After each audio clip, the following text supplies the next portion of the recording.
bagi juz'ain 2 sesi. Sesi pertama 3 penanya dan sesi kedua juga 3 penanya. Kami persilahkan, nanti pertanyaannya silahkan, kalau mau pakai bahasa Arab tafadhol, kalau mau pakai bahasa Indonesia nanti saya serahkan kepada Fadilatul Habib Ali Al-Karrar untuk dapat diterjemahkan, karena saya hanya moderator aja jadi kami persilahkan 3 pertanyaan untuk sesi pertama. Tafadhol.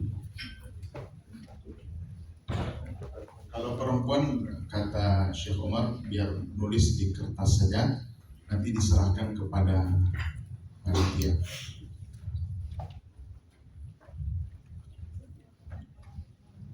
Silakan.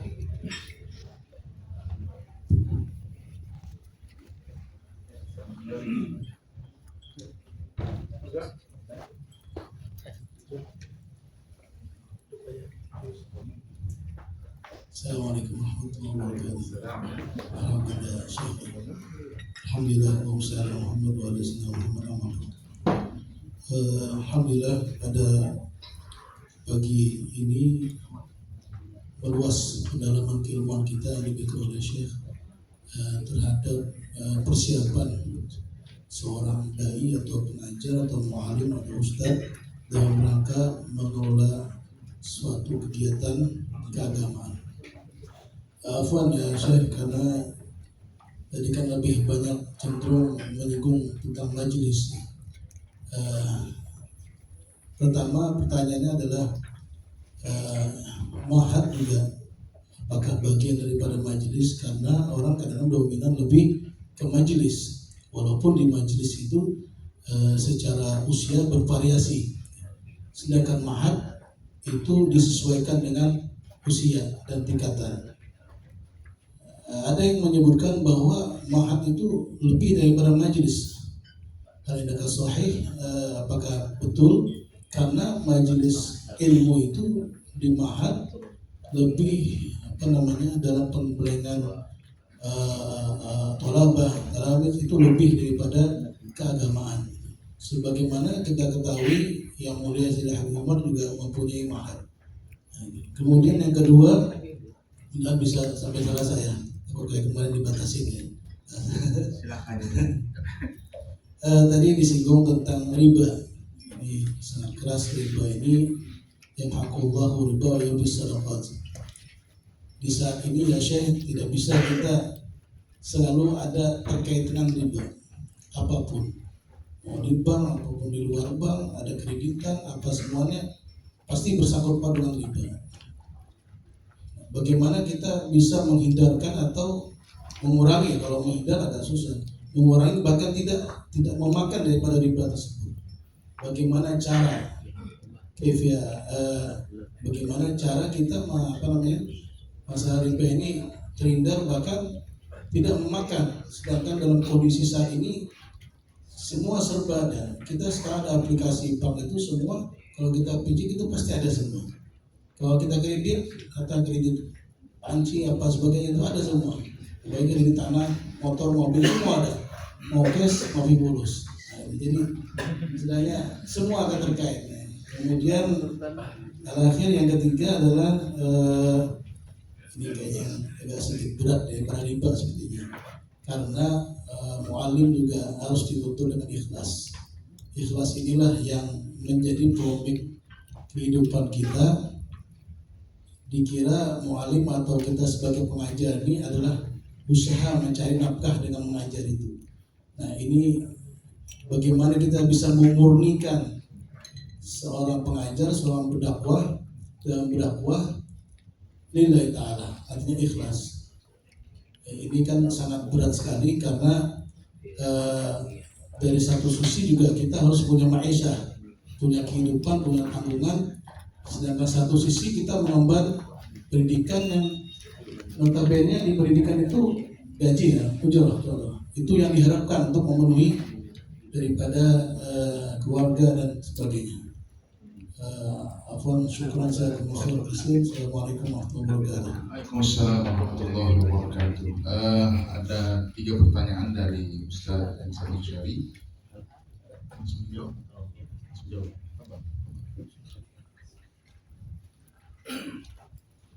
بسم الله. بالنسبة للمسألة الأولى وهي الفارق بين المجالس التي يرد إليها الواردون باختياراتهم. Beda antara pondok dengan ma'had, pondok dengan majelis, ma'had dengan majelis. Majelis itu yang hadir itu dengan keinginan mereka sendiri. وبين الطلاب الواردون الملتزمون في معهد أو في الرباط. Adapun kalau santri-santri yang belajar di pondok pesantren, maka mereka berkewajiban untuk tunduk patuh terhadap aturan pondok. طبعا المقصود من أرباب المجالس هو إثبات الهوية. Tentunya yang menjadi tujuan daripada majelis itu bagaimana mampu untuk memantapkan prinsip تثبيت الولاء لأهل الإسلام ولأهل الخير على وجه الخصوص. Bagaimana menjadikan kecintaan kepada kesetiaan kepada kepada agama menjadi karakter mereka. تفقيههم بأمهات الفروض العينية في الدين.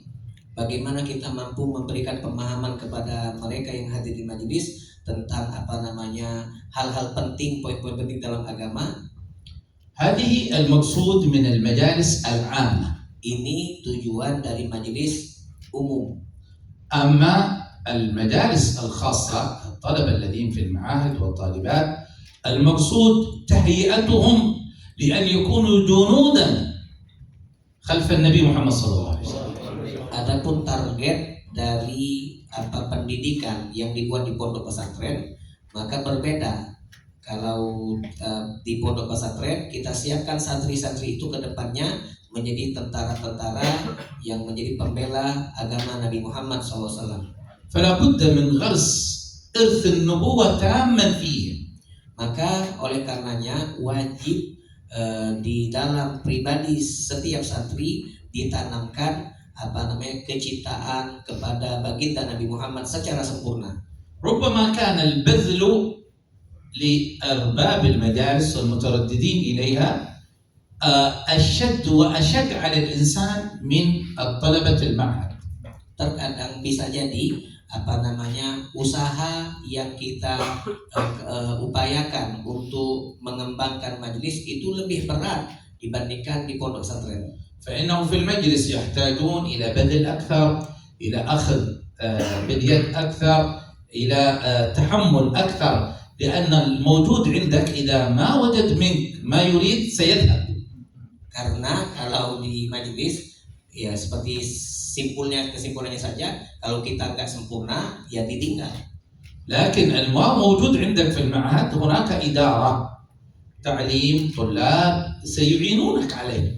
Berbeda dengan pondok, kita tidak sendiri, ada kantor, ada manajemen ya yang membantu sistem pondok pesantren sehingga ini bisa lebih mudah untuk dijalankan. وهي يعني من تعدد الوسائل. Ini merupakan bagian daripada faktor penunjang atau media يحصل بها كثرة النفع. Yang mampu untuk memperbanyak manfaat. فأنت تشارك في الدعوة العامة وتشارك في التربية الخاصة. Maka untuk jalan tengahnya, jadikan dirimu memiliki peran di majelis umum, juga peranan di majelis khusus yaitu pondok pesantren. أعاذنا الله عز وجل من الربا. Semoga kita dilindungi dari riba. هذا ليس بلازم. الإنسان ليس مضطرا إلى المعاملات الربوية. Dan kita perlu tanamkan keyakinan bahwa kita tidak bisa terbebas dari riba. Tidak darurat kita untuk bermuamalah dengan riba. عندما يحصل له ضرورة بخوف تلف روح أو منفعة أو عضو منه ستكون هناك ضرورة وللضرورة أحكامها. Karena yang namanya darurat itu ketika ada kemungkinan nyawa hilang atau manfaat daripada anggota tubuh fisik kita akan hilang, itu baru dikatakan darurat. Dan darurat kalau sudah terjadi tentu ada hukum-hukumnya. وكأنه القرض إذا جاء بحيلة طبعا عندنا الشافعية أن الحيلة مكروهة. Kemudian kalau hutang piutang, kalau ada ribanya tetapi dengan hilah, menurut mazhab Syafi'i tentunya hilah itu hukumnya makruh. ربما يعفو عن الإنسان إذا كان هذا الحيلة هو محتاج إليها. Terkadang ada beberapa faktor yang membuat hilah ini bisa dianggap kita tolerir lah, kita maafkan karena posisi orang yang betul-betul membutuhkan. من الربا الشرط الجزائي. الشرط الجزائي يعني أنت كلما تأخرت عن السداد سوف يرتفع عليك المبلغ، هذا من الربا. Daripada riba, termasuk riba adalah di saat di akadnya itu ada syarat, kalau terlambat maka ada ini goromahnya, ada denda. وهو ذات المعاملة ستكون ربوية وإن كان واثق من نفسه أنه سيؤدي القروض في وقتها. Walaupun di awal akad dia mampu untuk memastikan saya tidak akan terlambat, sebelum jatuh tempo pasti akan saya bayar terlebih dahulu, itu dari awal sudah dikatakan riba. بعض العلماء فيما يسمى بفقه الأقليات رأوا أنه إذا صار هذا حاجة شديدة للناس تنزل الحاجة منزلة الضرورة. Kemudian sebagian ulama berpendapat bahwasanya jikalau hal seperti ini, kalau terlambat nanti itu hal seperti ini, kalau memang sudah menjadi sesuatu yang dibutuhkan, kita sekarang kan nggak bisa rumah apa-apa gitu semua kan, sesuatu yang dibutuhkan, maka ini bisa dikatakan hajat diposisikan di posisi darurat. ولكن مقتضى قواعد الأئمة منع ذلك. Akan tetapi tetap kata beliau yang pendapat yang diambil dari qawaid daripada ulama itu tetap itu dikatakan riba. ولما قلت لشيخنا الحبيب عمر هذا في فقه الأقليات قال هذا فقه الأذليات. Agoliyat هذا معناه ايه؟ هذا فقه الأقليات فقه اختير للأقليات المسلمة في بلاد الغرب. Minoritas. Fikih minoritas. Jadi fikih beliau sampaikan ini cerita kepada Habib Umar. Menurut ulama dalam ilmu fikih minoritas bahwasanya ini ditolerir. Maka Habib Umar mengatakan ini bukan aqliyah tapi adaliyah, fikih hina. فلا يمكن أن نخالف شرع الله تبارك وتعالى إلا للضرورة التي تجعل شرع الله يتيح لنا أن نخالف. Maka tidak mungkin kita menentang, melanggar aturan Allah kecuali di saat kondisi darurat, yang mana ketika kita berada di kondisi tersebut maka agama ataupun syariat mentolerir kita, memberikan toleransi kita untuk melakukannya. ولا بد أن نعتقد في قلوبنا أن موافقتنا لشرع الله هي تقوى لله سبب لكل خير ولكل فرج ومن يتق الله يجعل له مخرجا ويرزقه من حيث لا يحتسب. Jadi wajib kita yakin bahwa dengan istiqomah kita di jalan Allah, istiqomah kita dalam takwa, itulah solusi untuk semuanya. Wa may yattaqillaha yaj'al lahu makhraja wa yarzuqhu min haitsu la yahtasib. أذكر مسألة طبعا دائما الفقير أقول للطلاب أدرس أنا وياهم في دار المصطفى أقول لهم أعانكم الله يا أهل إندونيسيا على بلادكم. Beliau mengatakan saya selalu mengatakan kepada murid-murid saya yang berasal dari Indonesia, semoga kalian mendapatkan inayah, pandangan dan bantuan kekuatan dari Allah Subhanahu wa taala dari tempat dakwahnya kalian. أنا ذهبت إلى بريطانيا وإلى اليابان وإلى أفريقيا وإلى إندونيسيا وماليزيا وسنغافورة، لم أرى بلدا يكرم فيها العلماء ويحترم مثل إندونيسيا. هذا ليس مجاملة أبدا. Jadi kata beliau sudah keliling ke Afrika, ke Britania Inggris, kemudian ke Jepang, ke Malaysia, ke Singapura, yang ke Indonesia juga, maka dari tempat-tempat yang pernah beliau kunjungi tidak pernah beliau melihat penghormatan orang terhadap ulama melebihi orang Indonesia menghormati ulama. من أراد أن يرى مكانة العلماء ومكانة الدعاء يأتي إلى إندونيسيا. Siapa yang pengen lihat bagaimana ulama sebenarnya dimuliakan, ayo datang ke Indonesia. هذا ليس عند أهل العلم حتى في المطارات حتى في الأماكن، يعني شيء غريب. الناس مغروس في قلبهم حب العلماء وحب الدين وتعظيمه. Bahkan apa yang memuliakan menghormati ulama ini bukan cuma orang yang ngerti ilmu, bukan. Bahkan kalau disebut tadi di bandara sekalipun, orang yang bukan nisbat kepada ilmu melihat orang alim langsung dia mulia, ini luar biasa, keajaiban kata beliau. أذكر أحد الطلاب كان أخذني إلى محاضرة في إندونيسيا وتأخر، بعدين لما خاف أن يذهب عليه وقت المحاضرة طلع هكذا في الفوتبات ورد اتجاه معاكس. هذا مخالفة قانونية شديدة في المرور. طلع فوت ونزل إلى الجانب الآخر من أجل يدرك المحاضرة. Ini ada cerita beliau pernah ada satu murid beliau yang ada jadwal muhadharah, ngajak beliau muhadharah karena waktu terlambat akhirnya terpaksa nyebrang trotoar ya. بسرعة جاء خلفنا البوليس بالدراجة الكبيرة هذا. Akhirnya datang polisi lalu lintas polantas ya. فلما رأى عمامتي قال حبيب كذا حبيب كذا حبيب كذا. Akhirnya bukan ini, malah justru membantu. Ini pelanggaran tapi bukan ditilang, malah justru membantu. قلت له يا أخي لو تضيع علي 100 محاضرة لا تفعل بي هكذا. Maka Syekh Umar ngomong, lain kali jangan lagi, walaupun kita bisa kehilangan bahkan 100 muhadharah, jangan lagi kayak gini. لا تجعلنا أهل الدين نحن نخالف نظام البلاد. Jangan sampai kita yang ada hubungan dengan agama malah kita yang melanggar aturan pemerintah. قال هم ما في مشكلة عندهم ما في مشكلة. قلت له يا أخي لا تجعل أهل الدين يخالفون. Maka si murid beliau mengatakan, ini di Indonesia aman, nggak apa-apa. Enggak, jangan kata beliau.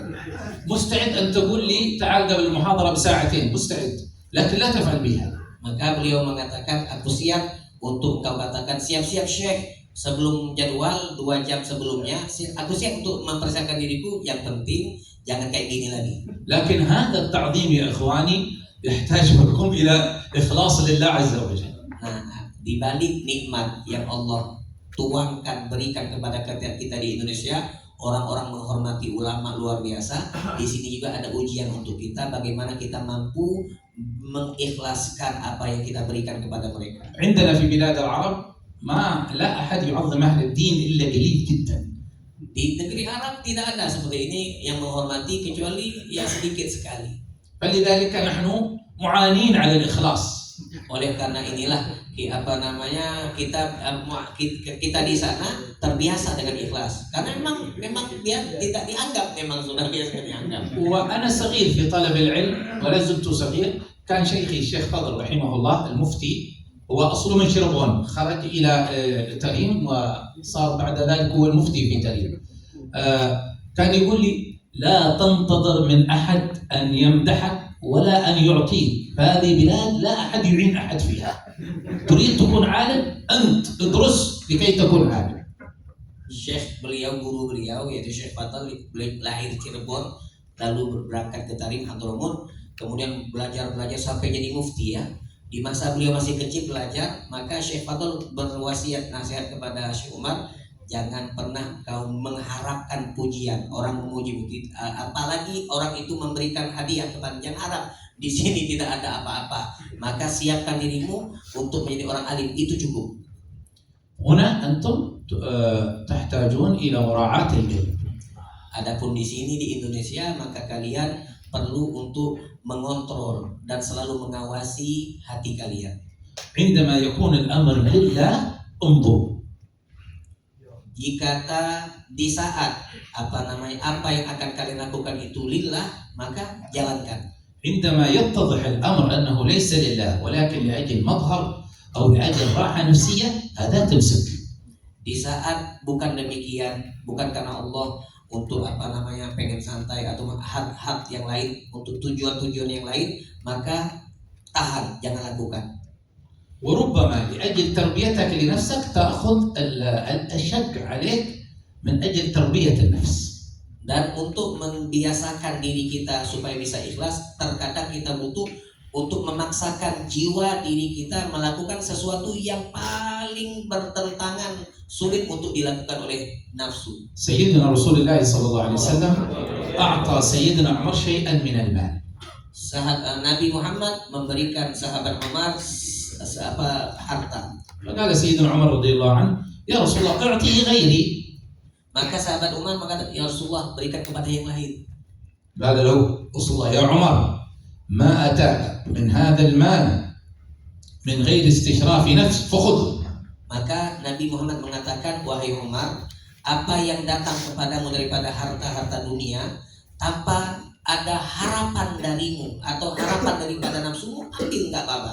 فإن كانت لك حاجة فتموله. Maka jikalau dari harta tersebut setelah engkau terima engkau butuhkan, maka pakai.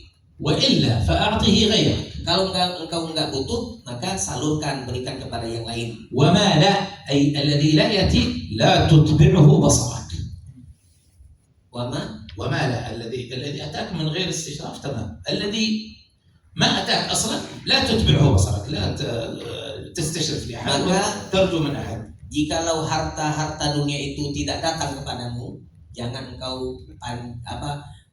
engkau berambisi untuk mendapatkannya. فكل تعظيم للدين ولأهل الدين إذا رأى الإنسان في نفسه أنه هو يريد هذا، هو يحب هذا، فيتركه. وإذا رأى أنه لا يريد هذا ولكن هؤلاء يريدون تعظيم دين الله فلا بأس أن يأخذه. Maka di saat penghormatan yang ada di hadapan kita itu, di dalam diri kita ini ada keinginan untuk mendapatkannya, maka tinggalkan. Sebaliknya kalau itu tidak ada dalam hati kita, cuma orang-orang pengen memuliakan, ya nggak apa-apa. رجل أوصى أحد أولاده بأن يأتي له ببضاعة من السوق. Ada seorang memberikan wasiat kepada anaknya untuk membawakan atau membeli satu barang benda dari pasar. قال له وإذا لم تقدر على حملها اطلب أن يحمل لك هذه البضاعة ونعطيه أجرة بعدين من هنا. Si anak tadi berkata ayahnya, kalau engkau tidak mampu mengangkat barang tersebut, maka engkau minta satu orang untuk kuli untuk membawanya, nanti kita bayar ujrohnya. أخذ الولد ولم يقدر على حملها فاستأجر حمال يحملها بشرط أن يدخلها إلى البيت. Maka si anak pun ketika sudah mendapatkan barang yang diminta oleh ayahnya, ternyata barangnya itu berat, lalu dia menyewa kuli dengan catatan si kuli itu mau mengangkat sampai masuk ke dalam rumah بمبلغ من المال متفق عليه. dengan upah yang sudah disepakati. جاء الحمال بالبضاعة وأدخلها إلى البيت إلى المطبخ. Akhirnya dibawalah barang itu oleh kuli tersebut sampai masuk ke dapur. صعد الولد إلى الدور الأعلى وقال يا أبي هات أجرة الحمال. Maka si anak setelah melakukan tugas, dia menemui ayahnya di atas, lalu berkata, Abah, ini tugas sudah selesai, minta upah untuk saya bayarkan kepada قال أين وضع البضاعة؟ قال في المطبخ. Maka si ayah bertanya, di mana dia meletakkan? Si anak menjawab, di dapur. قال في المطبخ مرقة تطبخ لنا، خذ شيء في الإناء وضع فيه قطعة من اللحم وأعطيه هذا الحمال حتى لا يكون شم المرقة ولا يطعمها.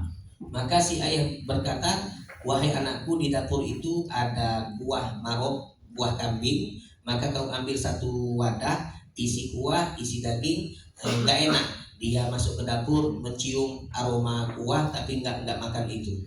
ثم أعطيه بعد ذلك الأجرة. Setelah itu baru kita kasih upah. فعل الولد ما يريد الوالد، أخذ المرقة ووضعها في إناء وطرح فيها قطعة من اللحم وقال خذ هذا. Akhirnya dilakukan oleh anaknya. Kuah itu diambil, diletakkan di satu tempat dan ada dagingnya, lalu diberikan kepada kuli. أخذ منه الإناء الحمال ووضعه على جنب قال هاتي أجرتي. Akhirnya kuli tadi meletakkan piring yang berisi atau mangkuk yang berisi kuah di sampingnya, lalu dia berkata, mana upahku? قال أبي يريدك تشرب هذا أولا، قال لا دخل على هذا هات أجرتي. Akhirnya Si anak mengatakan, ayahku minta engkau untuk makan dulu. Katanya si kuli, enggak. Ini enggak ada di dalam kesepakatan kita. Mana upahku? ثم مشى في الطريق. Akhirnya dia pun berjalan meninggalkan rumah itu jalan. أخبر الولد والده أنه رفض أن يأخذ اللحمة. Akhirnya si anak cepat menghadap ayahnya, lalu mengatakan si kuli menolak untuk menikmati kuah. قال أدركه في الطريق سوف يأخذها. Susul, dia akan mengambilnya. قال أبي عرضتها له في ستر من الناس كيف يأخذها بعد ذلك بين يدي الناس. Kemudian si anak mengatakan, wahai ayah, itu kita tawarkan kepada dia kuah kambing tadi ketika nggak ada orang banyak. Dia menolak. Kalau kita tawarkan dilihat orang banyak, pasti dia tidak akan menerimanya. قال اتبعه بها سيأخذها. Enggak, ambil inti susul, ambil kuah itu kasih ke dia. فجعل الولد يجري فوجد الرجل في آخر الشارع. Akhirnya lari si anak itu lalu mendapatkan kuli tadi di ujung jalan. قال النبي يريد لك هذا. Maka dia kembali mengatakan, ayahku ingin kau makan ini dulu. فتناولها منه بسرعة وطاح جانبا وشرب المرقة وأكل اللحمة ثم قال قل له جزاك الله خيرا. Akhirnya diterima, dimakan, dinikmati. Dia sambil duduk di pinggir jalan. Setelah itu katakan kepada ayahmu terima kasih. فرجع الولد متعجبا. Akhirnya si anak keheranan. فأخبر الولد والده وقال يا هذا الحمال من الصالحين. Maka ketika si anak kembali ke ayah lalu menceritakan keajaiban ini, keanehan ini, si ayah mengatakan, wahai anakku, itu kuli adalah termasuk orang soleh. لما دخل إلى المطبخ وشم المرقة استشرفت نفسه لها. Ketika dia masuk dapur, dia mencium aroma kuah daging, maka jiwa nafsunya ingin menikmati, makanya dia menolak. فقطعها ذهب وتركها. Makanya dia menolak dan lari. لكن لما جاءته بعد ذلك بعد أن يئس منها أخذها بكل بساطة. Nah, ketika keinginan itu hilang dari hatinya, baru dia mau menerima kuah daging tadi. نسأل الله أن يجعلنا في الصالحين آمين اللهم آمين في لطف وعافية. Baik, untuk pertanyaan selanjutnya, dilihat mungkin waktunya semakin siang ini.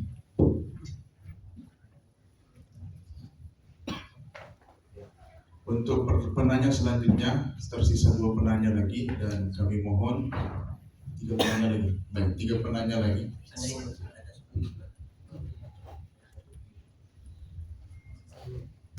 Sisa 2 pertanyaan lagi dan kami mohon untuk para penanya agar dapat menyingkat pertanyaan dalam 1 pertanyaan saja mengingat waktu kita semakin siang. Ada pertanyaan yang datang. Sebagian saudara kita ingin berdakwah, namun mereka meminta jadwal dari pengurus. Bagaimana pandangan Syekh tentang ini?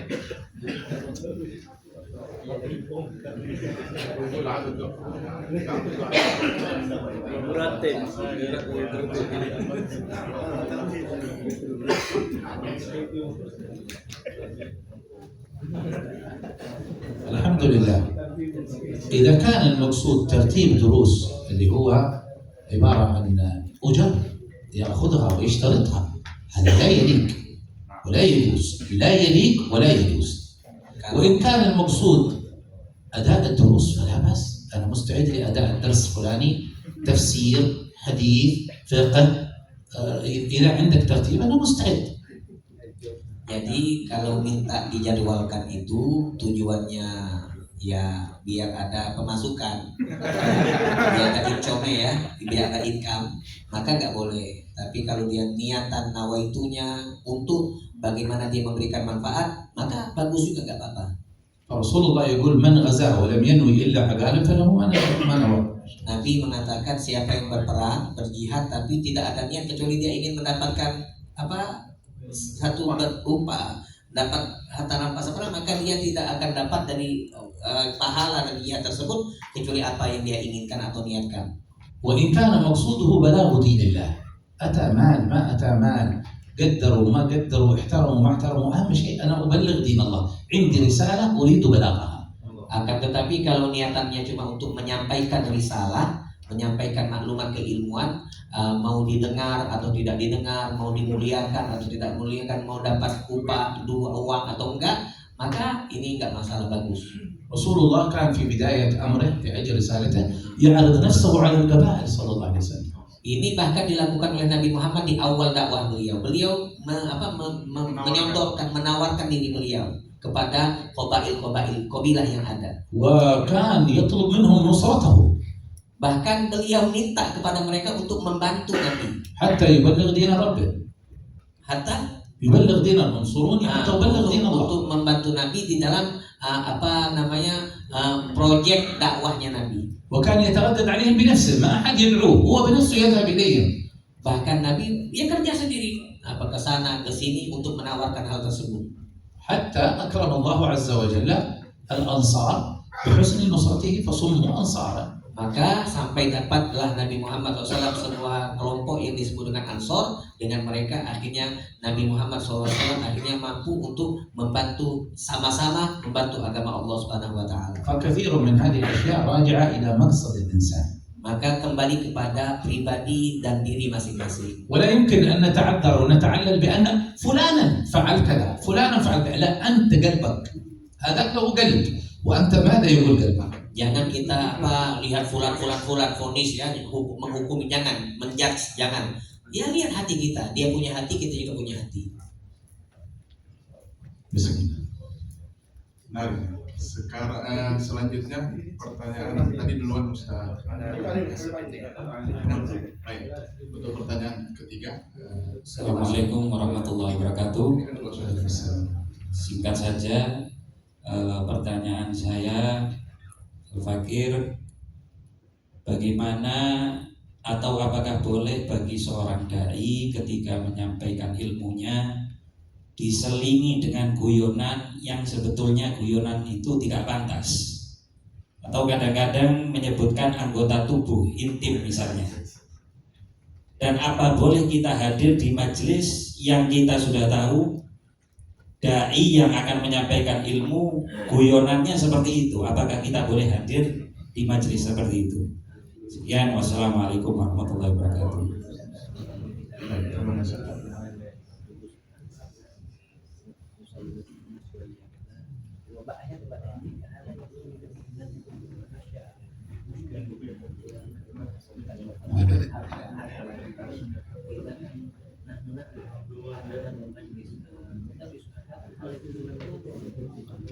الحمد لله.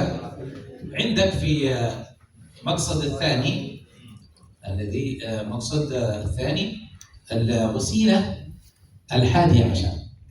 Coba dilihat kitab di maksud yang kedua, halaman 31, hal nomor 11. أن يدخل عند الملل المضحكات المناسبة. Termasuk daripada media penunjang adalah boleh bagi seorang mudarris, ustadzah untuk menyelipi ya, biar enggak bosan, ada kisah-kisah yang lelucon lah, tapi munasibah yang pantas, yang layak ya. لكن هذا بضوابط. Akan tetapi tetap ini ada aturan-aturannya. الضابط الأول أن لا يكذب. Yang pertama, jangan berdusta. قالوا يا رسول الله إنك تمازحنا، قال ولكن لا أقول إلا حقا. Nabi dikatakan sahabat untuk Nabi, wahai Rasulullah, engkau ini terkadang berguyon dengan kami. Maka Nabi mengatakan, saya walaupun guyon berlucu, tapi tidak pernah berdusta. الثاني ألا يؤذي أحد. Kemudian yang kedua, jangan menyinggung atau menyakiti perasaan siapapun. لا يكون في هذه النكات استحضار لأحد أو إيذاء لأحد. Jangan sampai ketika kita menceritakan hal-hal yang lucu-lelucon mengganggu, menyakiti perasaan atau bahkan merendahkan seseorang. لا ينكت على أحد من الحاضرين. Jangan sampai menjadikan salah satu yang hadir menjadi objek lelucon kita. الثالث ألا يكون في ذلك إهانة لأحد في نسبه ولا في بلده ولا في شكله ولا في لونه. Juga jangan kita menghinakan, membuli nasabnya, kemudian kotanya, rasis ya, jangan kita berbuat rasis. أيضا أن تكون النكتة والمضحكة ممكن أن يستخرج منها معنى جميل. Kemudian yang penting juga ketika kita ada cerita-cerita lucu, jangan sekedar cerita, akan tetapi dari cerita tersebut ada hikmah yang bisa kita ambil. هكذا رأينا مشايخنا في الدروس. Ini yang kami saksikan, yang kami lihat langsung dari guru-guru kami di saat mengajar. شيخنا الحبيب عمر، شيخنا الشيخ فاضل، شيخنا الشيخ محمد، كلهم يأتون بنكات في الدرس لكن بهذه الضوابط. Habib Umar, Syekh Fadl dan lain-lainnya itu ketika mengajar ada lelucon cerita-cerita lucu tapi dengan dawabit aturan-aturan ini. طبيعة الشعب الإندونيسي يحب المرح. Nah, ini ada karakter khas Indonesia, itu suka itu ya, suka bercanda. لكن ينبغي أن تكون هناك ضوابط لهذه الأشياء. Maka perlu di dalam bercanda itu ada aturannya juga. فإن هذا إذا كثر أو تكرر سيكون معارض لحال المدرس من السكينة والوقار. Karena kalau bercanda terus, akhirnya yang pertama yang kita bahas, sakinah wal waqar, itu bertolak belakang. فتحتاج إلى ضوابط في هذه الأمور. Maka ini perlu kita di saat kita bercanda untuk betul-betul memahami aturannya supaya tidak bertolak belakang dengan sakinah wal waqar. وقد تكون هناك سعة في بلادكم أكثر من السعة عندنا في بلاد العرب. Nah, karena berbeda tempat, maka berbeda kebiasaan. Mungkin di Indonesia ini dianggap biasa, di tempat kami dianggap luar biasa. Jadi tergantung tempat ini. نتيجة طبيعة الإنسان. Nah, maka ini tergantung dengan kebiasaan orang-orang yang ada di tempat tersebut. كما هذه إذا قامت الأشياء غير متكررة بضوابطها تكون معينة على إبعاد الملل والكسل.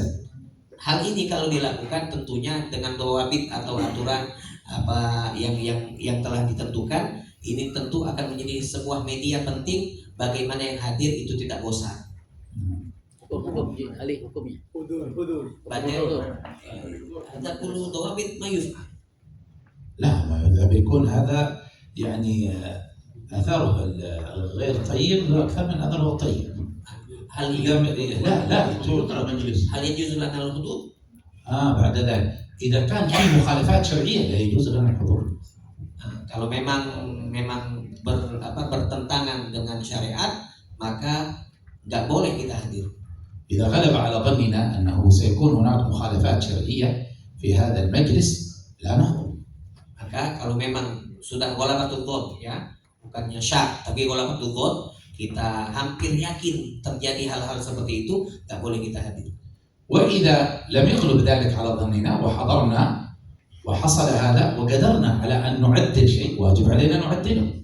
Kalau belum yakin atau belum ghalabah dhon kita akan terjadi ini, kita ternyata hadir, lalu Masya Allah nggak disangka terjadi, maka kalau kita mampu untuk meluruskannya, wajib kita untuk meluruskannya. وفي حالة أن لا نقدر على التعديل نحن نفارق المجلس.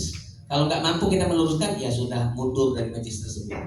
ثم علينا معشر الدعاة ومعشر المدرسين أن نقيم هذه الأمور بضوابطها لكي نعلم من لا يرتبط بالضوابط. Nah, oleh karena ini jangan kita terbawa arus. Yang kita terbawa arus artinya kita harus melaksanakan atau menerapkan aturan-aturan ini ketika kita bercanda di dalam majelis, supaya aturan ataupun cara kita ini menjadi sampel yang bisa dicontoh oleh mereka. حتى يقتنع من لا يلتزم بهذه الضوابط أنه بإمكانه أن يصل إلى هدفه ومقصده مع وجود هذه الضوابط. Sehingga mereka yang berlebihan di dalam bercanda ketika melihat kita, wah, yang mereka memahami, oh ternyata bisa juga orang nggak bosan, tapi caranya cara yang terhormat.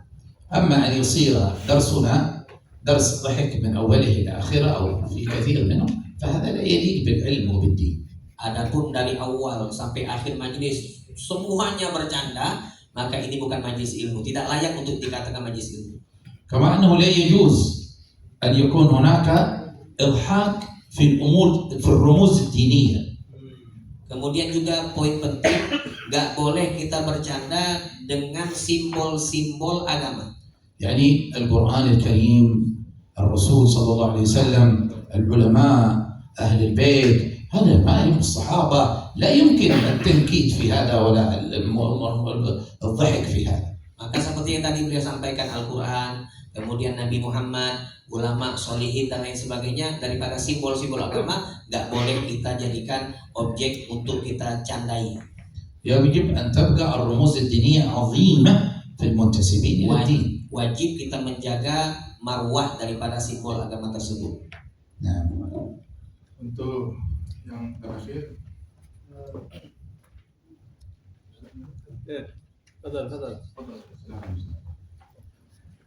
Assalamualaikum warahmatullahi wabarakatuh. Waalaikumsalam warahmatullahi wabarakatuh. Mohon izin Syekh bertanya, bagaimana kita bisa mencintai Allah dan Rasulnya secara hakiki, betul-betul kita mendapatkan perasaan bisa mencintai Allah dalam hati kita secara hakiki, mencintai Allah dan Rasulnya secara hakiki. Terima kasih. هذا لنا ولكن إن شاء الله. Insya Allah apa yang ditanyakan tadi, cinta Allah, cinta Nabi secara hakikat Allah berikan untuk saya dan Anda semua. أولا نحتاج إلى كثرة الدعاء، التوجه إلى الله في ذلك. Yang pertama, caranya kita selalu dan terus berdoa, minta kepada Allah. ثانيا نحتاج إلى كثرة سماع ما يوقع المحبة في القلب. Kemudian yang kedua, kita selalu sering-sering untuk mendengar sesuatu yang menumbuhkan, menimbulkan cinta kita kepada Allah dan Nabi. يعني نسمع دائما إلى القرآن وقصص القرآن وتعامل الحق جل في علاه في القرآن. Yakni penjelasannya kita mendengarkan Al-Quran, kemudian cerita-cerita yang ada dalam Al-Quran, bagaimana Allah Subhanahu wa Ta'ala memberikan fasilitas kepada siapa yang Allah cintai. Hal-hal seperti ini perlu kita banyak-banyak mendengarnya. كما نسمع إلى النبي صلى الله عليه وسلم وإلى حديثه وسيرته. Kemudian sebagaimana juga mendengar Al-Quran, kita juga perlu untuk banyak-banyak mendengar hadis Rasulullah, mendengarkan cerita, kisah-kisah yang berkaitan dengan baginda Nabi Muhammad SAW. الوسيلة الثالثة هو الولاء لله ولرسوله. Kemudian yang ketiga, kita harus perkuat interaksi hubungan kita dengan Allah dan Nabi Muhammad SAW. ندرب أنفسنا على أن كل ما يحب الله ورسوله نحبه وكل ما يكره الله ورسوله نكرهه. Bagaimana caranya? Yaitu kita latih diri kita untuk mencintai segala sesuatu yang dicintai Allah dan Nabi. Kemudian tidak cinta, tidak suka kepada sesuatu yang tidak dicintai Allah dan Nabi. الوسيلة الرابعة هو الامتثال لأوامر الله وأوامر رسوله. هذه تؤدي إلى المحبة. Kemudian yang ketiga, kita imtisal, melaksanakan segala sesuatu perintah yang Allah perintahkan ataupun Nabi perintahkan. فكل ما أمره يرتكبه. Setiap ada perintah, lakukan. وما نهى عن فعله يجتنبه. Setiap ada larangan, tinggalkan. فصار محبوبا لخالق البشر. Maka dia akan menjadi orang yang dicintai oleh Allah. بين الله عز وجل هذا في الحديث القدسي فقال: ما تقرب المتقربون إلي بمثل أداء ما افترضته عليهم ولا يزال عبدي يتقرب إلي بالنوافل حتى أحبه. Ini dijelaskan dalam hadits qudsi bahwa di saat seorang hamba itu mendekatkan dirinya kepada Allah, tidak ada sesuatu yang paling bagus untuk dia lakukan melainkan dengan dia melakukan apa yang Allah perintahkan. Semakin dia lakukan apa yang diperintahkan oleh Allah, maka Allah hatta uhibbah, Allah akan cinta kepada dia. بهذه الوسائل يصل الإنسان إلى محبة الله ومحبة رسوله صلى الله عليه وسلم. 4 hal ini yang akan mampu menjadikan cinta Allah, cinta Nabi terpatri di dalam hati kita. أولها الإيمان بالله وبرسوله. Nah, awal qabla doa. أو هذه الوسائل كلها أساس المحبة راجع إلى الإيمان، فأنت لا تؤمن إلا بمن تحب. Yang mana kecintaan ini akan timbul didasari oleh keimanan kepada Allah dan Nabi. ثم بعد ذلك ليست لها نهاية. Maka setelah itu, setelah engkau mencintai Allah dan Nabi, maka yang namanya cinta itu tidak akan ada puncaknya. Jadi ada 4 doa, banyak-banyak dengar, lalu kuatkan hubungan interaksi, kemudian terakhir banyak-banyak kita melakukan apa yang diperintahkan dan jauhi apa yang dilarang.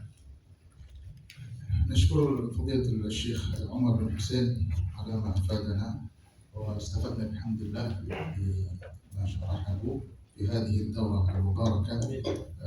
ونشكر الحبيب علي الكرار على حسن الترجمة dan kita sedikit mengais tadi apa yang disampaikan beliau di akhir bahwa bagaimana cara kita mencintai Allah dan Rasulnya dengan hakiki. Yang pertama dengan memperbanyak doa, yang kedua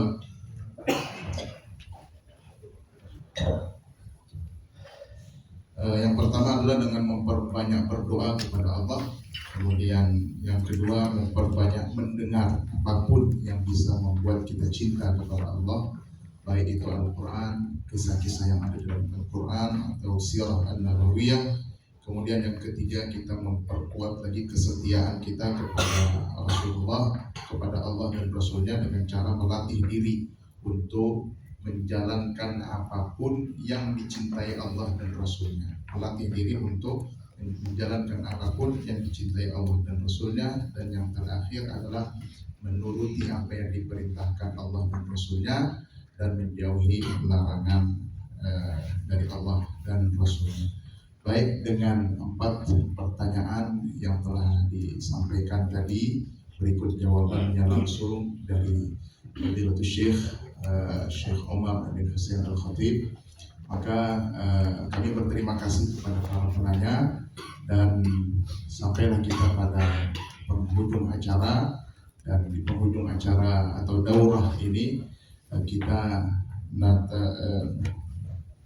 لو تكرمتم سيدي بإتحاف إجازة عامة للمشاركين الحاضرين.